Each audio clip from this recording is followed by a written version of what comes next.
Alright, welcome back to Geometry. We are in Chapter 2, Section 1, Conditional Statements. A conditional statement is a logical statement that has two parts. First part is the hypothesis, we call that P, and the conclusion Q. The hypothesis is often what we call an if statement. So if P, then Q. We could also write this using symbols. P arrow Q means P implies Q. So if we want to rewrite a statement like this, identify the hypothesis. We're going to do that in red. All birds have feathers. So our hypothesis is that it's a bird, and if it is a bird, then it has feathers. You are in Texas if you are in Houston. Now notice the hypothesis in this case, if you are in Houston, is the second part. So if you are in Houston, then you are in Texas. Sometimes you'll find the if statement being at the end. Negation, like a negative, is the opposite. Okay, the negation of a statement is the opposite of the original statement. So we would say not P, and we can use this little wavy line here to imply not P. To write a negation, if I say the ball is red, to negate that statement, I can say the ball is not red. Now, don't make up some idea that's not in the statement. Like, don't say the ball is blue. Okay, this is true. If the ball is blue, it's not red, but that's not a negation of the statement. A negation of the cat is not black would be the cat is black.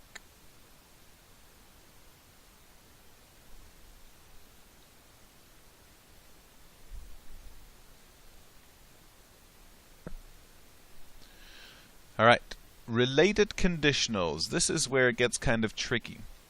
So if we look at this if P then Q statement, so if this occurs, this is my hypothesis, then this, or in symbols, if P then Q, or P implies Q, we can have what's called the converse of that statement, which is where we exchange the hypothesis and the solution, or I call that we just flip it. Okay, the converse means we flip it. So I'm saying instead of if P then Q, now I'm saying if Q then P. So I'm going to write this the other way around. The inverse, don't confuse these two, the inverse is to negate both the hypothesis and the conclusion. So it's still in the same order, but we're saying not P, then not Q. So same order. Converse was flip, inverse is negate. Okay, flip, negate. And then finally, we have one that does both of those. Contrapositive is flip and negate. So we flip them around, say Q then P, and then we negate it. If not Q, then not P. Important, make sure you get all of this down in your notes. Converse, inverse, contrapositive. Converse is flip, inverse is negate, contrapositive is flip and negate.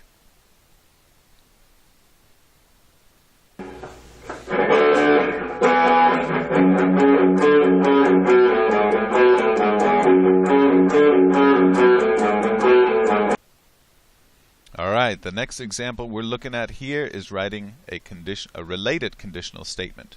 So, let P be you are a guitar player, and Q be you are a musician.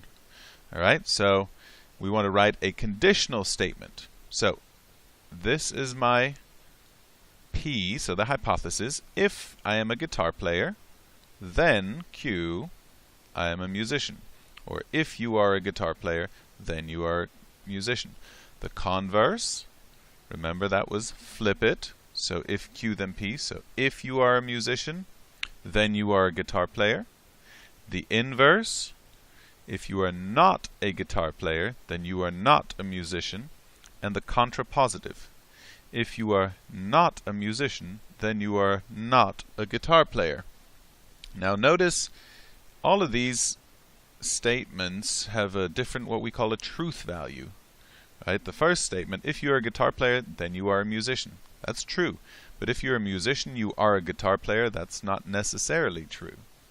Right? So these statements have different, what we call truth values. We'll skip forward here a little to truth values, making truth tables. The truth value of a statement is either true or false. Okay, so we can make a true table like this one here, where say if the statement is true, if the hypothesis is true and the conclusion is true, the statement has a truth value. So the conditional statement PQ is only false right here when a true hypothesis produces a false conclusion. So if my first statement was already false, I can't really make a conclusion on that, so draw a conclusion from it. So if I'm not a guitar player, well, I could be a musician, or I could not be a musician.